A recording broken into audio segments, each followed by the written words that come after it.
Welcome to our podcast dive into geopolitical strategy, where we explore how certain actions and strategies possibly extend conflicts, like in Ukraine. Absolutely. It's really compelling stuff.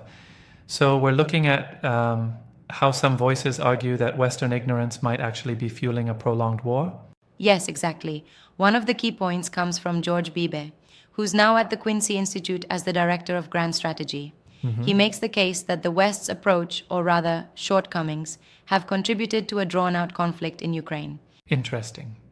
Now, isn't it quite something that someone with this background, former CIA director for Russia analysis, even advising Vice President Cheney, would highlight this aspect? It is indeed. Bibi essentially points out that the West, being somewhat naive or misinformed about Russian intentions, has inadvertently prolonged the Yeah, conflict. It's like mistaking a miscalculation for strategy. right. And he also touches on Trump's shift in approach toward Russia, correct? Yes, exactly. Trump's change was pretty dramatic. He moved toward a more confrontational stance, threatening weapon shipments and sanctions. This shift, according to Bibi, might seem like a strong stance, but it had layers of complexity. So, it sounds almost like a deliberate push to escalate rhetorical pressure on Russia. But then what? Did it work, or was it more of a blunder? Well, that's the interesting part. Bibi suggests that despite these drastic measures, the West's ignorance about the nuances of Russian strategy ended up maintaining an ongoing cycle of conflict. Yeah, that's quite a nuance. Essentially, the sanctions and shipments weren't enough to force a decisive outcome. That almost suggests that policy decisions were reactive rather than, strategically sustainable. Exactly. It's like the West was improvising without a comprehensive understanding of historical and strategic contexts. Right. And this improvisation arguably extended the conflict instead of resolving it. But, just to challenge that a bit, couldn't one say that the West's actions might have been driven by genuine attempts at deterrence, even if the long term strategy lacked, well, depth? That's a fair point. And it's something Bibi addresses too. He acknowledges that these steps, like weapon shipments, were symbolic as well as tactical. However, the argument is that they overlooked critical insights into Russian power plays. It's like using a band aid for a much deeper wound. I see. So, in essence, the West might have been more focused on appearing tough rather than implementing a coherent strategy? Yeah, that's essentially it. It's the notion that ignorance, or even willful blind spots, can fuel a longer, more protracted Right. engagement. And this feeds into a broader critique of modern geopolitical maneuvering. And considering Bibi's background, his perspective is especially piercing. I mean, having served in those highly strategic positions, his take on this can't be brushed off lightly. Exactly. And his previous roles provide a sort of insider lens.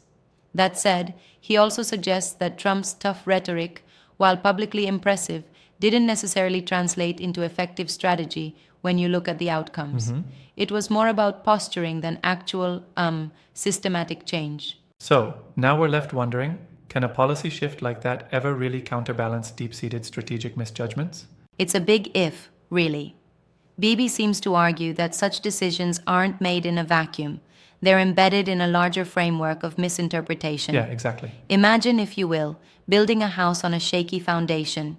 It might look sturdy initially, but it won't hold up in a storm. That's a pretty visual analogy. And like once the foundation is off, any additional improvements are just patchwork. Exactly. And that's the problem here. The West's repeated miscommunications and lack of deep insight have layered themselves, making a resolution much harder. It's a kind of strategic inertia. Do you think there's a possibility that a change in strategy, maybe learning from these oversights, could finally turn the tide? Perhaps, though, Bibi is rather pessimistic. He implies that unless there's a wholesale rethinking of both policy and intelligence, the current trajectory could, in fact, continue fueling the conflict. A Right. sort of repetition of past mistakes. And it seems like this is also intertwined with the broader narrative around American foreign policy. Absolutely, the discussion touches on that as well. The narrative is one of misinterpretation seen in both policy and public discourse.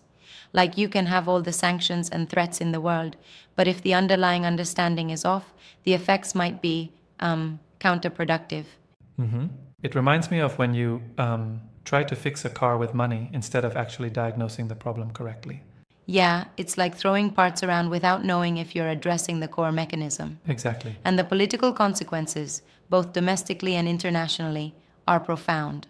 And speaking of domestic impacts, didn't Bibi also imply that the way Western media and political elites communicate these policies plays into maintaining the status quo? Yes, definitely. There's a component where he points to cultural and political blind spots, the lack of deep strategic inquiry. Right. It's not just about the actions themselves, but also how they're justified and perceived. That seems to create a feedback loop where expedient policies are celebrated without proper reflection on their long term impact. Exactly right. And it's kind of like the West is chasing short term victories while the longer war quietly drags on. That disconnect is really at the heart of Bibi's argument. Considering all this, do you think this outlook offers any hope for, say, a more measured approach going forward? Or is it more of a warning sign? I'd lean towards it being a warning. Bibi's tone is pretty cautionary.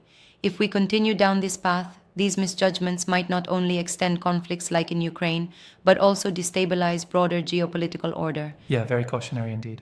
It almost feels like the need for a paradigm shift, moving from reaction to comprehensive strategic planning, is more urgent than ever.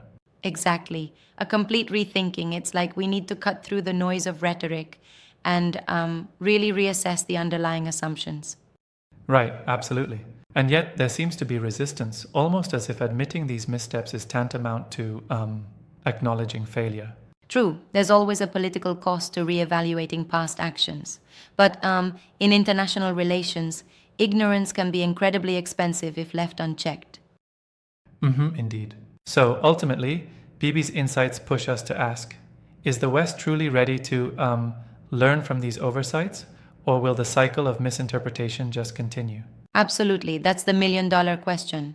The discussion really challenges us to think about whether a more informed approach can be adopted before the next escalation occurs. Exactly. And that in itself is a wake-up call for policymakers everywhere, don't you think?